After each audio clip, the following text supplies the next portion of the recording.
आमा से भरा हो।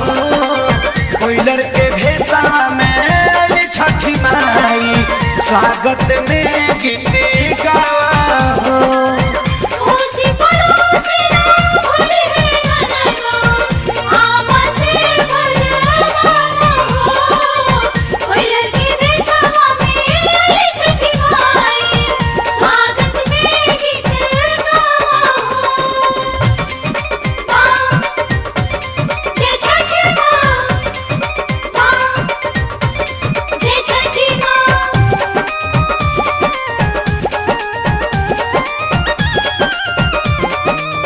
चले के बाटे घाटे देरी हो टाटे कमावा में हाथवा बाटावा हो।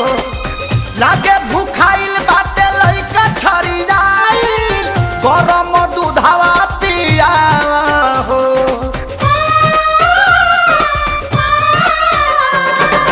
चले के बाटे घाटे देरी हो टाटे कमावा में हाथवा बाटावा हो। लागे भूखाइल बाटे लइका छरी जाई गरम दूधवा पियावा हो। आज तनिको न तू महटिया हो।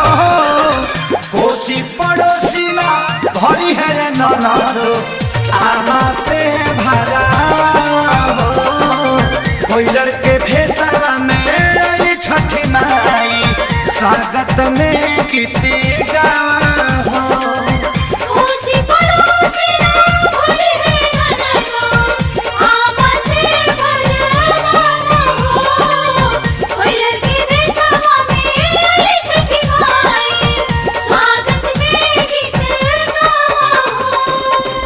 Presented by Lotus Music.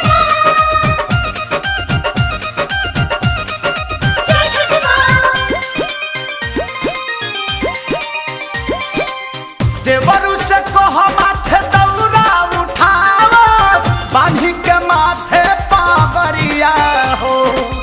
सही अखे सारी प्यारे लाल के बोलावा भइल घाट जाए के बेरिया हो।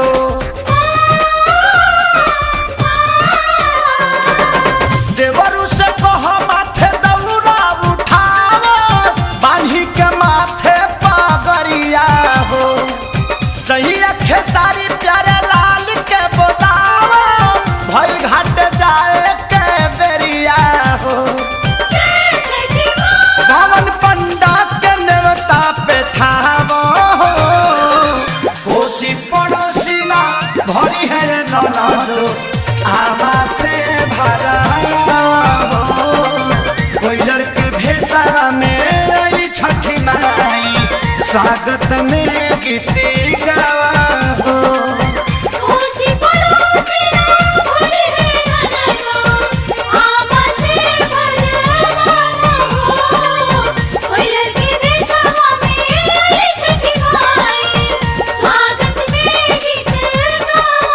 हो तनी पूछो त बाहरी नहइले कि ना बड़ी पूजा के तैयारी कइले कि ना।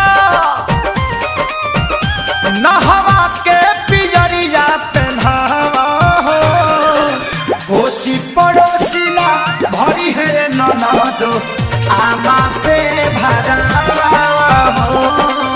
कोयलर के भेसा में छठी माई स्वागत में गीत गावा